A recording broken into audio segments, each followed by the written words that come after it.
Hello, आप सबों को जय मसीह की। आज फिर हम भोर को आपसे मिल रहे हैं और परमेश्वर का धन्यवाद देते हैं कि परमेश्वर हमें जीवित रखा, जीवितों के बीच में रखा और एक मौका दिया कि हम बात कर सकें, परमेश्वर के वचन से समझ सकें। और आइए हम आज के वचन में चलते हैं। आज के वचन में इस प्रकार से लिखा है, मत्ती रचित सुसमाचार उसका 6वां अध्याय उसका 27वां पद। तुम में कौन है जो चिंता करके अपनी आयु में एक घड़ी भी बढ़ा सकता है? तुम में कौन है जो चिंता करके अपने आयु में से एक घड़ी भी बढ़ा सकता है? एक घड़ी भी बढ़ा सकता है। हमें कौन है जो चिंता करके अपने उम्र को बढ़ा ले? आप समझ ही गए होंगे कि आज हमें परमेश्वर ने कौन सा वचन दिया है चिंता के विषय में। और ये चिंता का विषय जो है, ये इसे प्रत्येक व्यक्ति गुजरता है, चाहे क्यों ना बहुत बड़ा राजा हो या छोटा सा कोई व्यक्ति हो, इसके साथ सबको गुजरना पड़ता है। तो आइए हम जैसे प्रतिदिन कहानी में जाते हैं, आज एक कहानी के द्वारा इस वचन को हम समझते हैं, इस चिंता के विषय को हम समझते हैं। एक राज्य था, बड़ा खुशहाल राज्य था। उस राज्य में सारी बातें खुशी से मिलती थी, सारी बातें अच्छे से होती थी और सारी बातों की किसी भी बात की कमी नहीं थी। लेकिन होता क्या है कि उस राज्य में एक बार अकाल आ जाता है, और भयंकर अकाल, भयंकर अकाल। उस अकाल के कारण किसानों के पास कुछ फसल नहीं हो पाता और न वो लगान पटा पाते। और जब लगान नहीं पटा पाते तो राजकीय कोष के खजाने से वो खजाना कम होने लगता है, क्योंकि उस पूरे साल में क्या करना पड़ता है, राजा को अपने कोष से उस राज्य को चलाना पड़ता है। राजा चिंता में पड़ जाता है कि इतना बड़ा अकाल, और एक तो लगान नहीं मिल रहा है और दूसरी बात है हमारे खजाने से ये धन संपत्ति कम हो रही है।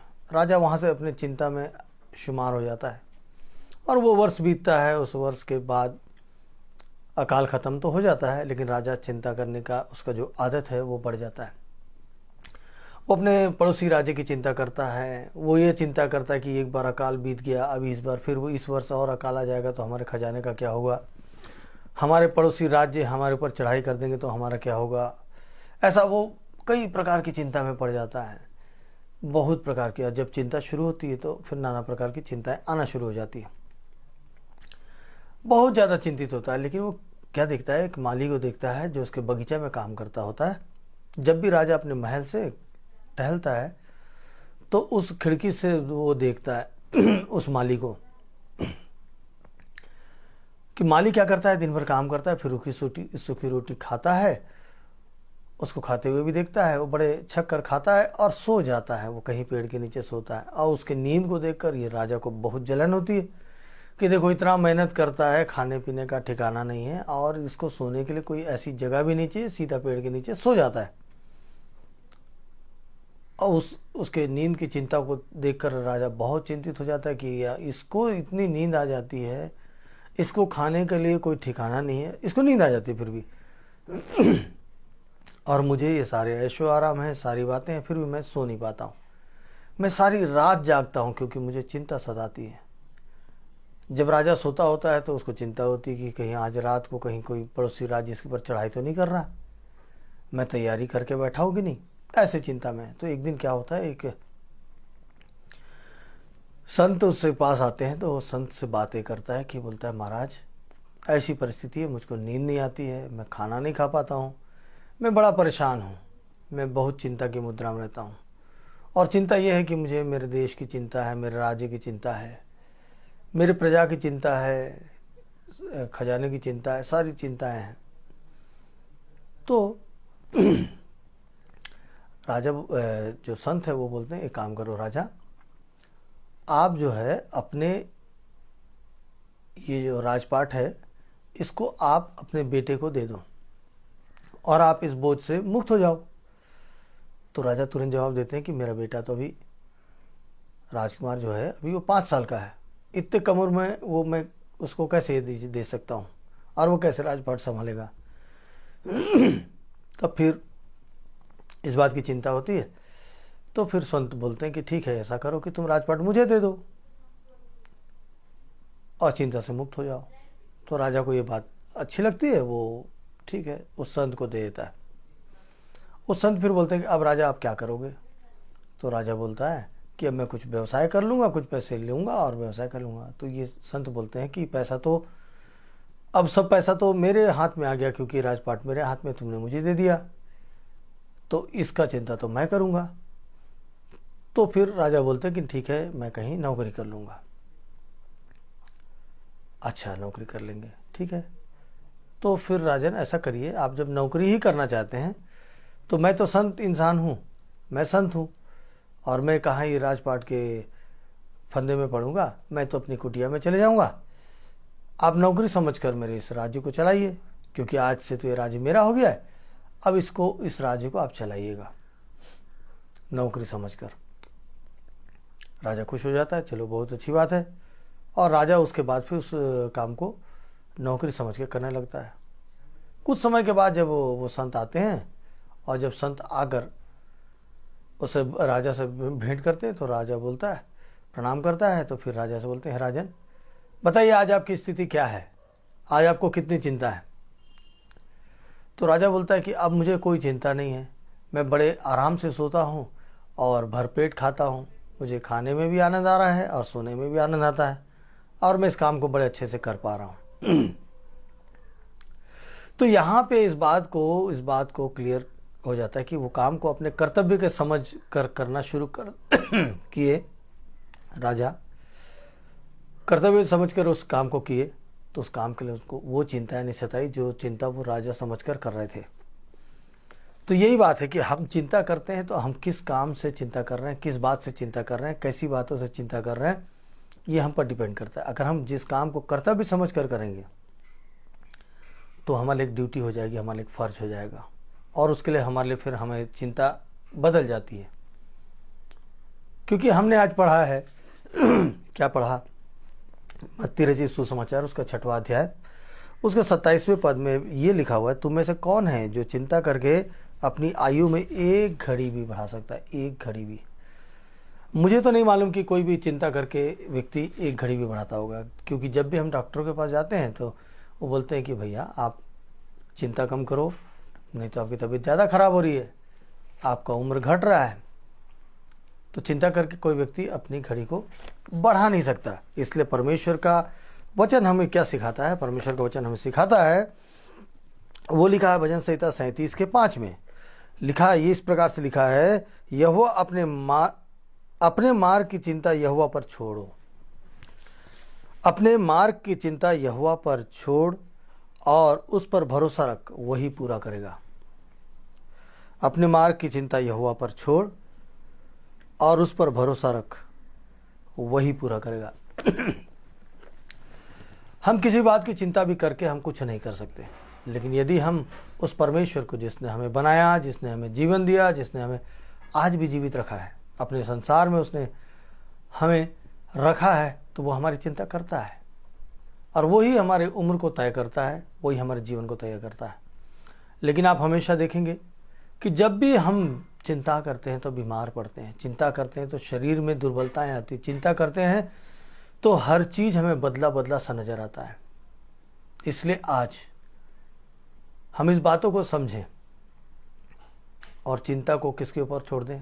परमेश्वर यहोवा की ओर। हम अपनी चिंता को करके देखिए, मैं ऐसे कई लोग हैं जो मेरे पास फ़ोन करते हैं, प्रार्थना कराते हैं।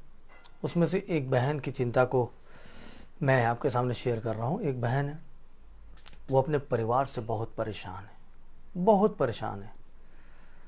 उनके पति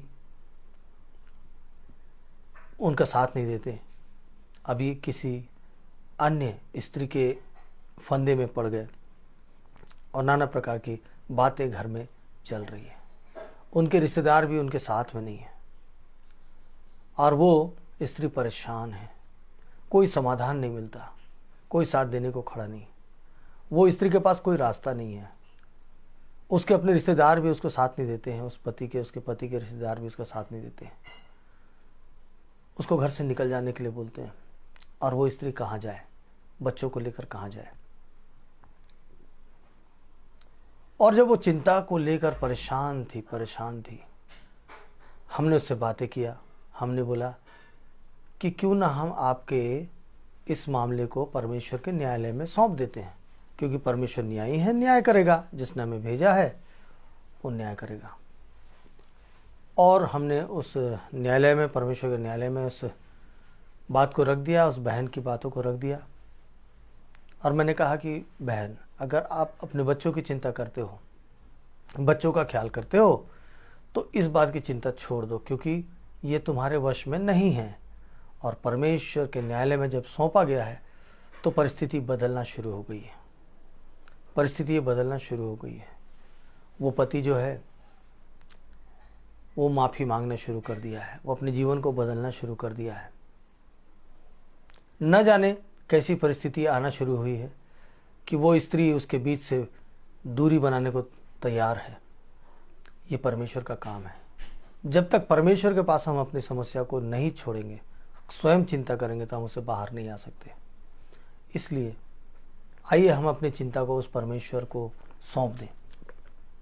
ऐसी जो एक स्त्री की मैं जो किस्सा आपको सामने शेयर किया, ऐसे कई परिवार हैं जिनकी समस्या को मैं जान रहा हूँ।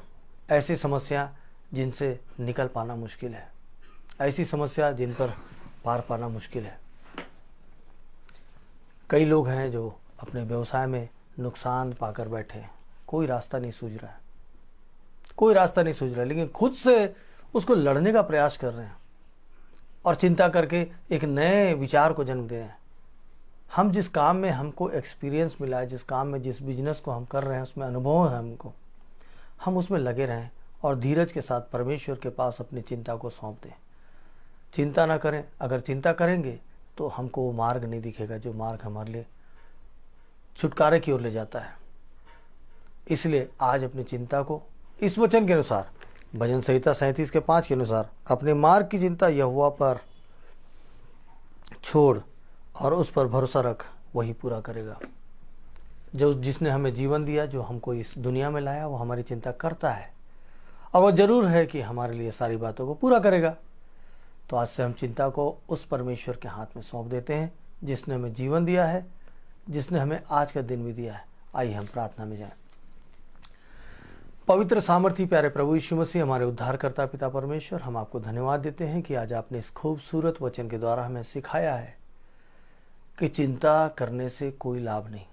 आप और हम अपने कामों को एक जिम्मेदारी के साथ निभाने के लिए हम आगे बढ़ेंगे तो वो सारे काम अच्छे से हो जाएंगे। नहीं तो ये चिंता करने वाला शैतान है, जो चिंता डालने वाला शैतान है, हमारे जीवन को नाश किए गड्ढे की ओर ले जाएगा। आज का जीवन जो हमें मिला है, खूबसूरत जीवन, ये भी हमारे लिए एक नर्क के समान हो जाएगा। इसलिए आज हम अपनी चिंता को अपने परमेश्वर यहोवा के हाथ में सौंपते हैं। प्रभु, हमारी चिंता को आज आप ले लीजिए पिता। प्रभु, आज जो जितने लोग अपनी चिंता के लिए डर के साथ आपके पास आए हैं, कांप रहे हैं पिता, आंसू बहा रहे हैं, कोई रास्ता नहीं दिख रहा है, उनके लिए आज द्वार खोलिए पिता परमेश्वर। प्रभु जी, फंदे से बाहर करिए पिता परमेश्वर, फंदे से बाहर कीजिए। बहुत सारी मुसीबतें हैं पिता परमेश्वर, बहुत सारी मुसीबतें हैं। नाना प्रकार की मुसीबतों को लाकर ऐसी चिंताओं में डालता है शैतान कि लोग बोलते हैं कि आपको क्या बताएं, इस चिंता का कोई समाधान नहीं है, इसका कोई समाधान नहीं है। लेकिन पवित्र पवित्र पवित्र परमेश्वर के सामने सारा समाधान है। प्रभु, आज हम अपनी चिंता को आपके हाथ में सौंप देते हैं पिता परमेश्वर। चाहे हम रोग में हो, बीमारी में हो, समस्या में हो, जो भी चीज है, सब कुछ आज आपके हाथ में देते हैं। और विशेषकर प्रभु जी, अभी चिंता पड़ी हुई है पिता सेवकों को पिता परमेश्वर, जो आपके नाम से निकलते हैं। और प्रभु, जब निकलते हैं पिता परमेश्वर आपके नाम के सुसमाचार को सुनाने के लिए पिता, लोगों को प्यार बांटने के लिए, लोगों के जीवन को पिता परमेश्वर चिंता मुक्त करने के लिए आपके वचन को बांटते हैं, ताकि लोगों का जीवन अच्छा हो जाए, शैतान के फंदे से हट जाए। पर प्रभु जी, इन दिनों में उनके ऊपर अत्याचार हो रहा है। जहां इन बातों को रखा जाता है उस स्थान पर पिता परमेश्वर अत्याचार हो रहा है। नाना प्रकार के लोग उन पर अत्याचार कर रहे हैं, तोड़ फोड़ कर रहे हैं, मारपीट कर रहे हैं। प्रभु जी, ऐसे लोगों को पिता परमेश्वर समझ दीजिए। समझ दीजिए पिता परमेश्वर। और प्रभु आपके दास, आपके सेवकों को पिता परमेश्वर आप सुरक्षा दीजिए पिता परमेश्वर, सुरक्षा दीजिए। धन्यवाद प्रभु जी, आपने प्रार्थना को सुना है, आपके पवित्र मीठे नाम से मांगता हूँ, आमीन आमीन आमीन। तो आज हमने जाना है कि चिंता से हमारा उम्र बढ़ नहीं सकता, और जब हमको एक उम्र मिला है, एक जीवन मिला है, तो इस जीवन को तो हमको अच्छे से जीना होगा। हम इसको कोस कोस के क्यों जिएंगे, हम इसको आनंद से जिए, अपनी चिंता को परमेश्वर के हाथ में सौंप दें। सब कुछ वो पूरा करेगा, असंभव को संभव करेगा, सारी बीमारियों से हमें छुटकारा देगा। अगर हमारा जीवन आज का ही है, सिर्फ आज का दिन बचा है, तो क्यों ना हम आज के जीवन को अच्छे से जी लें, बेहतर तरीके से जी लें, क्योंकि कल का जीवन कल के ऊपर सौंप दें। आज का जीवन तो हमारे पास है, समाधान तो होगा, लेकिन इसके लिए हमारा जो जीवन जो हमने व्यर्थ किया है, वो व्यर्थ तो आज तो न गंवाएं। इसलिए आज खुश रहें, परिवार के साथ मिलकर रहें, आनंद मनाएं, और आज का दिन त्योहार की तरह मनाएं।